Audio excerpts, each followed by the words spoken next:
요즘 음반 말고도 다른 노래를 들을 수 있는 수단이 많잖아요. 꼭 굳이 음반을 사야 하는 생각은 들거든요. 차 타고 갈 때도 들을 수 있고 그냥 길 가면서도 그렇게 편하게 내가 좋아하는 음악 들을 수 있으니까 굳이 2, 3만 원씩 하는 음반을 사는 거에 대해서 별로 그렇게 좋게 생각은 안 드는 것 같아. 요즘에 음반 수집을 많이 하는가? 요즘에 워낙 스트리밍도 잘 돼 있고 유튜브도 잘 돼 있어서 만약에 음반 살 돈이 있으면 다른 취미나 다른 것들을 사서 모을 것 같아.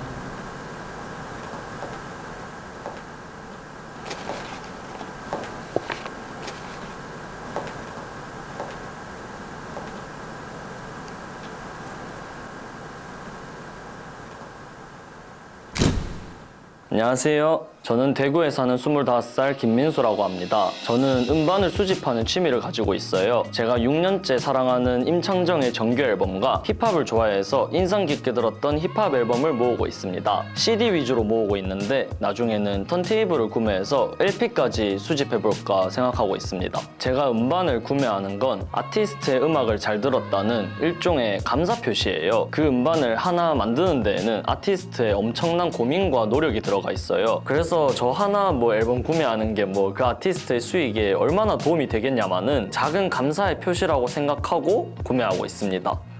그냥 제가 좋아서 구매하는 거죠. 근데 요즘은 주로 스트리밍 사이트로 음악을 청취하니까 그런 시대에서 이렇게 음반을 수집하는 게 어찌 보면 비주류 문화처럼 느껴지기도 해요. 사실 저도 음반을 모으고는 있지만 가끔 스트리밍 사이트로 듣는 게 훨씬 편한데 굳이 왜 모으고 있지? 하는 생각이 들기도 하거든요. 하지만 그래도 저를 비롯해서 여기저기서 음반을 수집을 하고 있어요. 제 주위에도 몇몇 있고 이제 제가 중고거래 오픈 채팅방에 한번 들어갔던 적이 있는데 이제 CD부터 LP까지 다양하게 모으시는 분들을 많이 봤었거든요. 스트리밍 사이트로 편하게 음악을 들을 수 있는데도 말이죠. 그래서 음반 수집 문화가 왜 건재하는지, 경험 중심으로 변한 사회에서 과연 소유가 가지는 가치는 무엇인지 이게 궁금하더라고요. 그래서 이 다큐멘터리를 만들게 됐어요.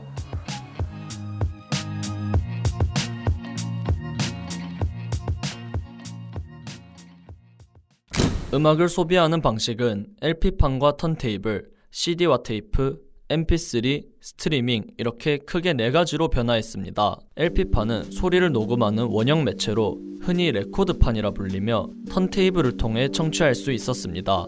우리나라에 LP 음반이 처음 도입된 것은 1950년대 중반쯤입니다. 이전에는 일제강점기 때 취입된 유성기를 사용하였는데 유성기 음반은 양면에 한 곡씩 단 2곡만 녹음할 수 있었고 재질이 약해 보관이나 취급이 힘들었습니다. 그에 반해 LP는 플라스틱으로 만들어 단단하고 한 면에 5곡씩 총 10곡을 녹음할 수 있으니 혁명적이었죠. 그리고 1960년대 중반에 들어서면서 우리나라의 본격적인 LP 음반의 전성기를 맞이하였고 이는 1990년까지 이어졌습니다. 6.25 전쟁을 겪고 살아가기에 힘든 상황 속에서도 민중은 대중문화와 예술을 찾고 즐겼습니다. 그리고 음악산업 기술이 발전하면서 LP에서 CD와 테이프로 음악 소비의 형태가 변화하였습니다. 소니의 워크맨에 CD와 테이프를 넣어 음악을 들을 수 있게 되었죠. 테이프 이후에는 CD가 상용화되었는데 테이프와 달리 듣고 싶은 곡을 버튼으로 손쉽게 들을 수 있어 편의성이 생겼고 음질이 더 깔끔해졌습니다. 2000년대가 되면서 디지털 오디오 플레이어 MP3가 등장했고 이는 음반을 구매해서 듣는 형태에서 디지털 음원을 구매해서 듣는 형태로 음악을 듣는 형식 자체를 바꿨습니다. 이때부터 음반은 더 이상 음악의 주 소비 형태가 아니게 되었죠. 그리고 이때 소리바다와 같은 음원 전용 다운로드 사이트가 처음 등장하기도 했습니다. MP3의 등장은 간편한 음악 소비를 가능케 했고 음악 역사에 가장 큰 기술 변화를 가져왔습니다. 그리고 현재 스마트폰의 등장과 함께 스트리밍의 시대가 찾아왔습니다. 스트리밍 서비스는 MP3보다도 쉽고 편하게 음악을 실시간으로 유통 소비할 수 있게 해주었죠. 그리고 이때부터 소유할 수 없는 무형의 음악이 생겨났습니다. 물론 MP3 음원도 눈에 보이지는 않지만 소유할 수는 있잖아요. 좋아하는 음악을 수집해서 하나의 플레이리스트로 만들 수 있으니까. 또 디지털 파일의 형태로라도 존재하는 거에 의미가 있다고 저는 생각합니다. 세상이 소유에서 경험 중심의 사회로 가고 있어요. 비디오에서 OTT로, 책에서 이북으로, 그리고 음반에서 스트리밍으로 말이죠. 근데 그렇다면 음반은 더 이상 가치가 없는 걸까요? 스트리밍 사이트로 편하게 음악을 들을 수 있는데 음반을 굳이 모을 필요가 있을까요? 궁금하더라고요. 다른 사람들은 이 문화에 어떤 가치를 느끼고 있을까? 제가 생각지 못한 여러 이유가 있을 거라고 생각을 했어요. 그래서 한번 알아보기로 했습니다. 자료를 조사하면서 흥미로운 사실을 하나 알아냈어요. 세계 레코드 음악 시장의 규모를 보면 다른 항목들에 비해서 음반의 비율이 지속적으로 줄고 있는 걸 볼 수 있습니다. 근데 아이러니하게도 한국의 연간 음반 판매량은 지속적으로 커지고 있어요. 심지어 매년 엄청난 비율로 늘고 있어요. 저는 당연히 스트리밍으로 듣는 게 훨씬 편하니까 음반을 사람들이 많이 안 살 줄 알았어요. 근데 그 반대이고 또 왜 유독 한국만 엄청난 상승세일까? 근데 그 정답이 생각보다 가까이 있었어요. 바로 K-POP 팬덤 문화입니다. 음반 판매량 순위 상위 50개 가운데에서 무려 49장이 K-POP 아이돌 음반이었어요. 그리고 이는 제가 찾아간 음반 가게에서도 확인할 수 있었습니다. 저는 음반이 많이 안 팔릴 거라고 예상을 하고 갔거든요. 근데 생각보다 음반을 사러 온 사람이 되게 많았고 K-POP 음반이 많이 팔리니까 많이 사가라고 아예 이렇게 세팅을 해놨더라고요. 요즘 뭐 K-팝이 전세적으로 인기가 많으니까 네네. K-팝 그룹도 물론이고 그리고 그 음반을 구매하는 사람들의 대부분은 안에 있는 CD로 음악을 듣기보다 이런 스티커나 표지 등 구성품에 많이 관심을 가졌습니다. CD를 MP3로 옮겨서 듣는다기보다는 그냥 음원 사이트 같은 데서 자주 듣는 것 같아요. 음원 사이트에서 유튜브 뮤직이라든지 이용해서 들어요. 아 멜론으로? 네, CD는 써본 적 없어요. 딱히 이유는 없는 것 같은데 좋아서 하는 거니까. 좋아하는 연예인한테 성적이나 이런 면에서도 도움이 되고. 저는 이 현상이 음반이 음악을 듣기 위한 수단이 아니라 소장품이나 굿즈로서의 역할에 가깝다고 생각했어요. 물론 그것도 그들에게는 음반을 소유하는 하나의 가치이겠지만 그래도 아이돌 음반을 제외한 다른 장르 음반은 어떨지 문득 궁금해지더라고요. 저처럼 음반 자체의 매력을 느끼고 이 문화를 좋아할 만한 사람들이 좀 많이 찾을 것 같은 음반 가게를 한번 가보았습니다. 경북대학교 북문에 위치한 구이 레코드는 재즈를 전문으로 하는 온오프라인에서 모두 운영하는 가게였습니다. 구이 레코드에서 사장님이 생각하시는 음반에 대한 다양한 생각을 들을 수 있었어요. 제가 생각했을 때는 오리지널리티, 재즈 같은 경우에는 역사가 거의 100년 된 음악이니까 옛날 걸로 계속 찾아가면 찾아갈수록 음질적인 부분도 그렇고 음반의 퀄리티나 자켓의 퀄리티나 그런 것들이 지금의 것들보다는 더 낫죠. 그게 기술은 지금이 발전했지만 당시에 그 모든 재료들도 그렇고 당시엔 다 수작업이었고 그런 것들을 따라갈 수가 없으니까 모으다 보면 그런 게 좀 매력이 있는 것 같아요. 꽤나 긴 시간 동안 이야기를 나눈 뒤에 사장님께서 가게 내관을 여기저기 보여주셨어요. 이제 사장님께서 좋아하시는 음악이랑 함께.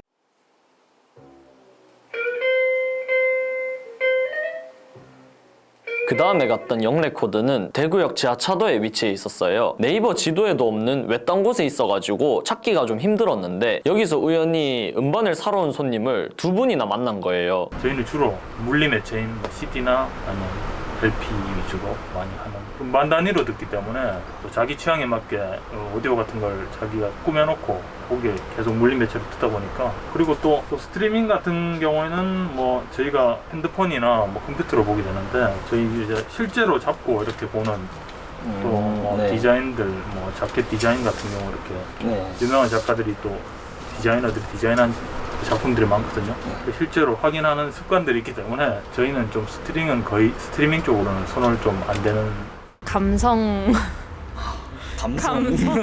감성도 있고 일단은 요새 되게 바이닐이 옛날 것도 그렇지만 소장 가치도 있기도 하고 최근에 나오는 바이닐 같은 경우에는 색깔도 그렇고 너무 예쁜 게 많거든요. 컬러 바이닐도 있고 뭐 투명 컬러 반도 있고 가끔 가다가 바늘이 튈 때가 있는데 그러면서 음악이 갑자기 톡톡 끊어질 때 그거마저도 정말 스트리밍 사이트에서는 할 수 없는 경험이라고 생각하기 때문에 오히려 좋았던 것 같아요. 마지막으로 갔던 봉산동에 위치한 소환 레코즈는 인테리어가 정말 예쁜 가게더라고요. 장사를 처음에 시작하기 전에 열의 아홉이 반대를 했거든요. 디지털이나 콘텐츠 같은 기반 사업은 계속 뜨는 사업일 거고 실제로 소유하거나 뭔가 옛날 아날로그틱한 거는 계속 줄어드는 수요가 있다는 추세인데 막상 해보니까 굉장히 이거를 그리워하시고 찾으시는 분들이 많으세요. 사람이 살아가는데 의식주는 기본이거든요. 의식주가 채워진 다음에 문화적인 게 채워지면 저는 훨씬 더 행복한 삶을 살 수가 있다고 생각합니다. 저희 가게뿐만 아니라 다른 음반 가게들이 유지를 잘하고 계속 발전하는 거라면 사람들이 그만큼 문화에 관심을 많이 가지는 뜻이라고도 생각을 하거든요. 전체적으로 사람들이 음악적인 수준이나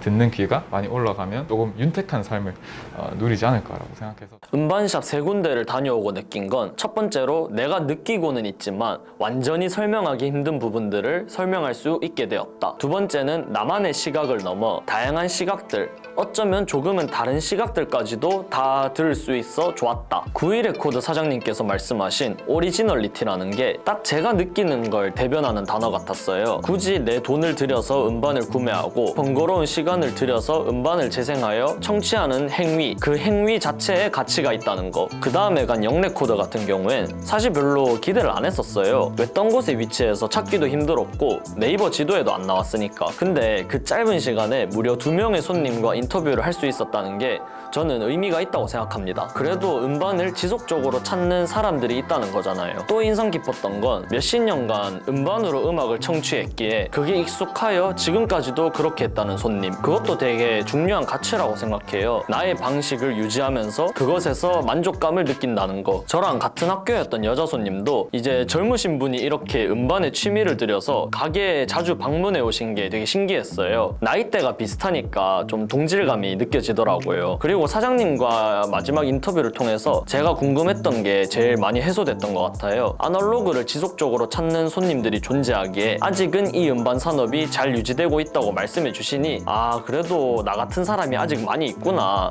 뿌듯했어요 되게. 그리고 문화적인 측면이 의식주만큼 중요한 요소라고 말씀 주신 게 되게 공감이 됐어요. 꼭 필요한 요소가 아니라고 느낄 수도 있는데 그러기에는 우리 사회가 문화적인 부분에 완전 맞닿아 있다고 생각하거든요. 전쟁통에도 음악을 찾았던 우리 민족이니까 말이죠. 그래서 어찌됐든 궁극적으로 알 수 있었던 거는 음반 문화는 아직 건재하다. 잘 유지되고 있다는 걸 알 수 있었죠. 내가 이 다큐멘터리를 통해서 이야기하고 싶은 음반의 가치는 무엇일까? 음반 문화는 아직 건재하고 있었고 이에 대한 여러 사람의 생각을 많이 들어봤는데 그러면 이제 내가 생각하는 음반의 가치를 이야기해야 하지 않을까? 그래서 그걸 한번 생각을 해봤어요. 저는 아무래도 음반을 하나의 앨범으로서 가치 있게 생각해왔던 것 같습니다. 사실 음반과 앨범은 엄연히 다른 개념이에요. 음반은 음악을 담고 있는 LP, CD, 카세트 테이프 같은 유형의 매체인데 앨범은 여러 개의 음악을 모아놓은 것을 뜻하니까 만약에 앨범을 냈어도 그걸 피지컬로 발매를 하지 않는다면 두 개념이 성립할 수가 없죠. 음반을 통해 앨범의 첫 곡부터 끝까지 음악을 돌리던 때와 달리 지금은 스트리밍 사이트로 원하는 곡을 쉽게 들을 수 있는 때잖아요. 그래서 아무래도 앨범 수록곡 전체를 다 듣기보다 타이틀곡만을 빠르게 듣는 경향이 생긴 것 같습니다. 그 경향에 맞춰 음악 시장도 긴 시간과 공을 들여서 정규 앨범을 만들기보다는 싱글 위주로 많이 발매하게 됐죠. 앨범에 아무리 힘을 쏟아도 타이틀곡밖에 안 들으니까 오히려 싱글을 많이 찍어내는 게 돈이 되니까요.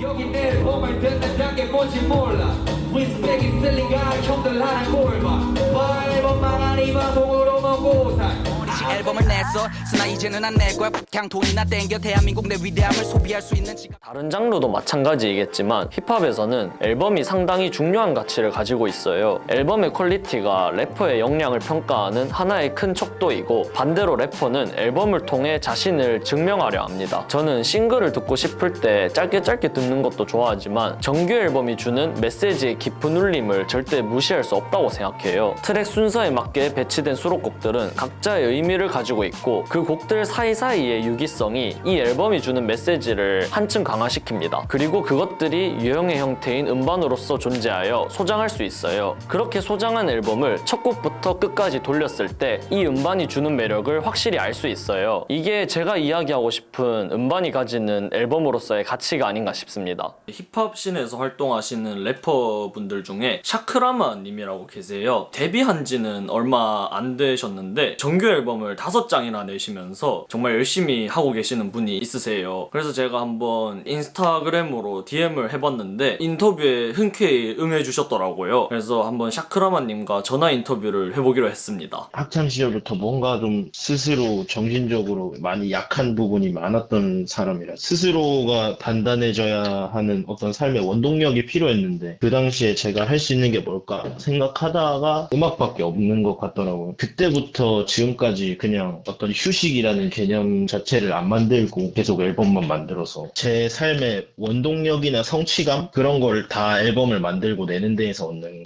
사람들이 좀 더 짧은 시간에 더 많은 정보를 원하게 되는 시대가 오면서 음악도 불가피하게 동화되는 것 같은데 애초에 제가 이 음악을 하는 행위의 목적은 이 작품을 남겼을 때 떳떳할 수 있는가 아닌가에 초점을 많이 두는 편이라 한 가지 곡 그것도 타이틀곡에서 뭔가 좀 더 사람들에게 캐치하게 들리는 좋은 훅과 뭐 준수한 벌스 뭔가 이런 개념의 한 곡 안에서 제 인생을 정리할 수는 없다고 생각을 해서 장기적으로 좀 더 많은 감정이나 제가 살아왔던 사건을 설명해줘야 이해할 수 있다 생각해서 최대한 앨범 작업에 힘을 쓰고 있는 거가 큰 것 같고 저도 근데 스스로가 당연히 내가 이걸 사랑하고 계속 하려면 거기에 따른 정신적인 성취감과 물질적인 보상이 따라와야만 계속 할 수 있는 건 사실이기 때문에 좀 더 영향력을 많이 가지고 있는 플레이어들이 앨범 단위로 노래를 들었을 때 이점이나 앨범 단위를 뭐 돌려듣는 피드백을 진행해주는 컨텐츠라든지 그런 아티스트들이 아니어도 딩고 프리스타일이나 쇼미더머니 같은 좀 영향력 있는 힙합 미디어 매체에서 앨범 전체적인 완성도가 뭐 실력의 수준 이런 식으로의 또 이야기가 나온다면은 상황은 바뀔 수 있을 거라고는 생각합니다. 지금 시대에서 음반 문화가 발전되기에는 현실적으로 힘들어 보이기는 하지만 좀 더 많은 청취자 그리고 음악 산업에 기여하고 있는 사람들이 음반 문화에 진심으로 관심을 가지게 되면 음반을 발매하는 아티스트 입장에서는 자신에게 오는 일종의 경제적 정신적 후원 청취자 입장에선 그것을 해주고 있다는 유대감 형성에도 크게 도움이 돼서 음반을 산 사람들은 작은 돈으로 그 아티스트가 다음 앨범을 내는 행보에 크게 기여를 하게 되는 거니까 좀 더 많은 선순환이 일어났으면 좋겠고 저도 좀 더 열심히 해서 더 많은 사랑을 받는 아티스트가 되도록 노력하겠습니다.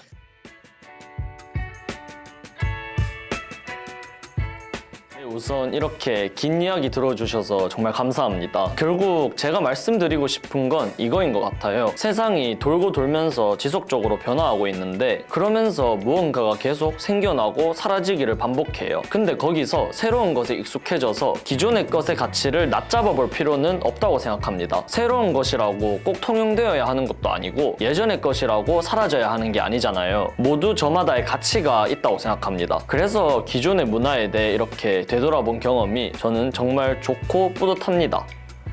여러분은 어떻게 생각하시나요?